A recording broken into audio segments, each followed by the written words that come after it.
Katika kijiji cha Mabundu ambapo kumeweza kutokea kisanga ambapo watoto waliweza kumuua babake usiku wa kuamkia leo kuhusiana na msoso wa ardhi ama shamba katika eneo hili. Asante sana. Mimi naitwa Sabina Keriboichoe. Naam. Mimi ndio nafuata marehemu. Bwana yangu ndio nafuata marehemu. Alikuwa anaitwa David Nyang'oli Bogongo. Kifo cha David kiliweza kutokea kutokana na nini? Kisa ya Nyang'oli yeye alikuwa ametoka kazini, akakuja na vitu ya Christmas. Sasa kuingia kwa nyumba ndio kijana mmoja ametokea, akamwambia niko na story leo. Akamuelezea hiyo story yako wache ikue kesho. Wewe enda rara. Kijana akasema hapana, siendi kulala. Alafu akaanza kusema, akamwambia wewe ndio unasumbua sisi. Hata tukufanya nini? Tungeuza shamba tununue mapigipigi.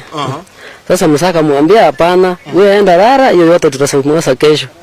Ndio msiku anamuka afunge. Hiyo kijana asuma mrango walikuwa wameambia wauze, lakini msama anakataa. Mzee akadinda kukubaliana nao. Lakini vile walikuwa wamepanga sasa mama na vijana hao wake, msama alikuwa kando yeye anatetea shamba isiuzwe. Aliyemuua na anakisiwa kuitwa nani na ana vijana wangapi na kwa ufupi ana watoto wangapi na mkewe yuko wapi? Mwenye aliua yeye ni tina mimba, ako na vijana wa saba, wasichana wawili. Sasa mwenye aliua yeye mtoto ni last born, tena ako na bibi, ako na mtoto. Tena hiyo kijana sio ati kijana mzuri. Kijana ako na maneno mingi kwa boma hapa. Kuwa yake waliuia yeye hapa ndani. Alafu ile waliua yeye, wakaleta maji, wakamsafisha, wasamisha mambo mengine, wakamuosha wakamweka kwa kitanda. Kama sasa mtu amelala. Sasa mwanamke akaenda, kuna boma yetu pande, akaacha hapo, wakisafisha, akaenda kuambia watu ati huko kwangu kuna pita huko. Sasa bila hao watoto watu wanaogopa hawa, watu wao kukucha. Na mzee aliweza kutoa sauti yoyote kuhusiana na maumivu labda kabla aweze kukata roho? Aliita mchukuu yake mmoja. Sasa bila aliita yeye kuongea, akamuuliza sokoro ni kuna nini, akanyamaza. Sasa alikuwa anafanya na mkono wa mnai. Kwa maana kuumisha yake alikuwa amemisha mbaya, mapanga kwa kichwa. Tena alikuwa na lamu futi, anaruka hapa juu kwa mwili yake kwa tumbo. Sasa inaonekana hakuwa na uwezo wa kuongea. Sasa wakati wameona amekufa, sasa vijana wawili wa mandugu zake ndio akakimbisha, yeye alikuwa anataka kukimbia, wakamshika. Sasa kurudi watu wakamwambia David ameaga. Sasa bila wakasika yeye wapeleka polisi. Kama maafisa ya polisi sasa walikimbia hapa, walikuja haraka wakaangalia, walikuta hiyo vitu walikuwa wanapikia yeye. Panga nyingine kapatikana kwa kijana mwingine au kwa na tamu. Hivyo tunavyozungumza washukiwa wako walisikwa wote, vijana watatu na mama na wakaenda. Mama pia ni mshukiwa? Mama mwenyewe. Sasa mtu mwenye mnagarara kwa kitana moja wataua yeye na mnagana na wewe unamsoma unaangalia. Kifo cha marehemu Daudi kiliweza kupangwa ilivyoonekana. Ni sasa walipanga kwa maana kama mama alishindwa, si angetoka hata inchi atokee kwa tisa apige nduru watu wasikie.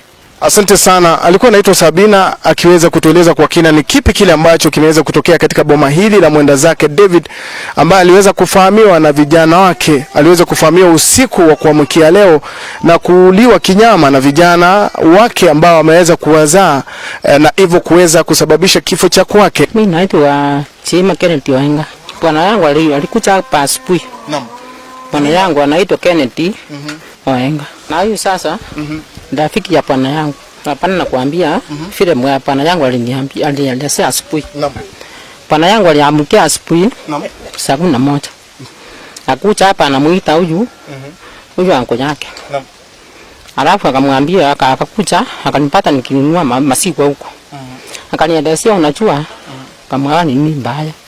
Akanielezea unajua Nyang'oli, anamuita Nyang'oli. Naam. Nyang'oli brother yake mtoto wake ameua yeye. Ngamuulizia mtoto wake nani? Tunamuita Ondongi. Naam. Ni nini mbaya? Akanielezea ati huyu anasema auze brodi anunue pikipiki. Ningependa kuchukua nafasi hii labda kuweza kueleza kwa kina ni kipi kile ambacho labda wakati mwingine wananchi wa eneo hili wanazidi kuhisi kuhusiana na kifo cha mmoja wao ambaye aliweza kufahamiwa na makachincha wanaosemekana kuwa wanawe usiku wa kuamkia leo. Ninayoona pale sijui kama ni nguo ambazo labda wakati mwingine alikuwa amezivaa marehemu. Mpiga picha wangu, wakati mwingine pia kama utaniruhusu tuweze kuziangalia hizi nguo, ndio zinasemekana kuwa alikuwa akizitumia marehemu kwa sababu ya hali na mandhari. Ni vizuri tuweze, hizi ndizo baadhi ya nguo ambazo zilikuwa zinatumiwa na marehemu. Nguo kama shati kama hili inaonekana kwamba kusema kweli ni mojawapo ya nguo ambayo inaonekana kwamba mwenda zake aliweza kukabiliana vilivyo na wauaji wake kabla ya kuweza kukata roho. Na kutokana na koti hili, mpiga picha wangu, ikiwa utaweza kulitumia kwa njia inayofaa, koti hili linaonyesha kwamba mwenda zake marehemu aliweza kung'ang'ana na wale wauaji wake kiasi cha haja, kiasi kwamba waliweza kutumia nguvu zaidi kuweza kumaliza na kukata roho ya kwake, na aswe izingatiwe kwamba kuna ugumu.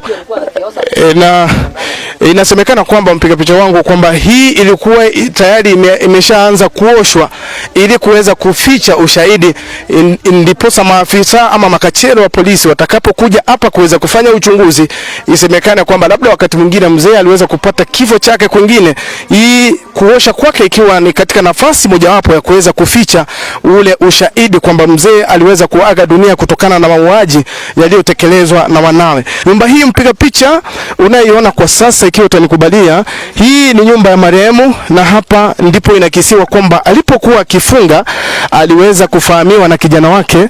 Ikiwa utaniruhusu songe karibu, hii ndio nyumba ya marehemu ambayo vile vile inakisiwa aliweza kumalizwa akiwa hapa ndani na wanawe. Sijui ni nini iliweza kuchangia hapa, lakini kulingana na takwimu na mimi binafsi naweza kuchangia kwamba na kusema kwamba labda uwezekano upo kwamba ni umaskini unaokithiri katika eneo hili, ikizingatiwa kwamba ni msosano wa mara kwa mara kwa shamba, ndio maana haya yote yakaweza kutokea. Mpiga picha wangu, nyuma yako kuna meza ambayo vile vile wanasema ina damu. Ni vizuri tuweze kuitazama kwa kina. Sasa ikiwa utafanya kuzumu kidogo, hii ni damu, ina maana mzee aliweza kukabiliana na hawa kweli kweli katika nyumbani. Basi kuweza hapa tunaona matone ya damu ambayo vile vile ni kutokana na yale majeraha aliyoyapata mwenda zake David. Na sisi kama waandishi wa habari tungependa kuchukua nafasi hii, na hususan mimi MC Corporal Ontumbato, na vile vile ikiwa nazungumza kuhusu Elijah Ongeri, kuweza kutakia familia hii pole na vile vile afueni haraka kutokana na majeraha haya ya roho walioyapata. Karibu sana mzee. Haya, asante kwa nafasi. Mimi wa China ni Samuel Monte Maena kutoka huko chini kabisa. Huyu ni kama ndugu yangu kabisa. Kweli vile nilikuwa natoka kanisa nilisikia ate kweli aliuawa. Na vile niliingia hapa kweli naona na macho kweli aliuawa. Na hii kuuawa si kuuawa ya maana, hii ni kuuawa tapatali mbaya sana. Sasa tutasema nini? Serikali yetu kama ikipenda watu kama wanafanya kazi kama hawa, wasikwe na wakanyagwe tapatali wasirudi hapa. Nilipata nafasi nikakuja hapa, na mimi ni mwimbaji kutoka Rutland, tunaimba pamoja na ile Ruma. Mimi ni mwimbaji kweli, lakini naona maajabu kwa haya. Naona ka kingi tulateba baminto onobo soku na ndo soku obo nene, obo soku na ndo soku obo nene ni andi yako na abaka tukikiri bagenda ale bako itomonto bobesana hiyo nje yalenge maambia kwenye tinda aboka elikyo chicha amanya korangiri chochi omusega kire bobe namuboli ngakiakire ntabi ngomusega akire bobe ngomwagetenga nono natirimboka kero natirimboka njembeke tono muntu ole boronge toje tobukuru tuyire nyagetari alingo swanyo mu mwana narengo aro narenge goswa natuma mukamurana konyera rotirire nenyaruka yane namutebiga nango murigere gicha kunyumba nare goswa sababu mwana nakoroteki naro umwana bwiye kamati aliyakota katanga ya mama sokoro na akire nje tugwete katinda swa nyumba sokoro na akire ya gunte neine mama ngwe sibyara magoro nsega igota bana banararete na nararete tinje tugwe sibya na lianjera chonde ngaki ya sokoro na kire bono mate muntu otarera to kumanya bakaka bate babere batatu iga baswa nyumba bate bayaje mwako no murwaire kaja mura bagende bamenye kimuro igo kimoino bamugwatira Junction muino bamugwata bamuira mabundo mate nyuma batara ira na ntinda agenda bamugwata chianga chiriota bayate katumusubiri chianga nje gwete tinda morora nje kumenya ngana kimuntu uri kubeke yanga muntu ki na lyako imoka na igwo muntu akogona na ante nene gatinda aswa nyumba mwana uri nware nyumba tararuororo na batena ki umwana inga chako kona bobeyo aninta atolenge kokona uri kungusomoika wana bakaya pite na aswa nyumba kerna aswa nyumba na nyora liribna buganga yani asama na morangre kubasiko ngo mama tata moya rebo nari tuaswa nyumba twensi umugwato tukomanya galiga akate nari nataka kukura ndo kitipara. Pole sana kwa na familia na labda mjukuu huyu ambaye tunafahamishwa kwamba ni yatima ambaye vile vile ameweza kumpoteza babu yake aliyekuwa anampenda sana, kwa sababu ni ale machozi mpaka mpiga picha wangu na nashindwa kudhibiti machozi katika macho yangu, lakini ilizilobudi ubidi itabidi niweze kuvumilia na niweze kuzungumza na kijana huyu ambaye pia amejaa huruma mwingi. Karibu sana kijana tu, sijui unaweza zungumza Kiswahili ama Kisi? Kisi. Ngaki kwa babu yako ulikuwa unampenda kiasi gani? Mimi babu yangu alikuwa ananiambia hata ananipenda sana. Hata nilikuanga nakuja hapa. Ananiambia hata nyama anakuja ananipikia. Baba ananipikia. Tunakula vizuri. Sasa mimi sijui sasa vile walikuja kumuua sasa ndio walikuwa wanasosana mara kwa mara. Yaani vale kuomana? Kirengaki? Bwana. Kwa hiyo si nongai kutoka hapa ni mbali? Hapana, hapa ndio kwetu. Mimi mamangu hakwenda mbali. Pole sana. Hapa ndio alikuwa ameishi. Ndio ameshikwa hapa juu. Amezikwa? Kwa hivyo mamako ni marehemu?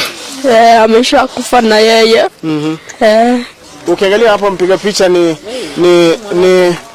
jambo la kustamausha, na hususan wakati kama huu ambapo kijana mdogo kama huyu ambaye mama yake aliweza kuaga mwaka jana tu na kuweza kuzikwa hapa juu alipotuonyesha kijana.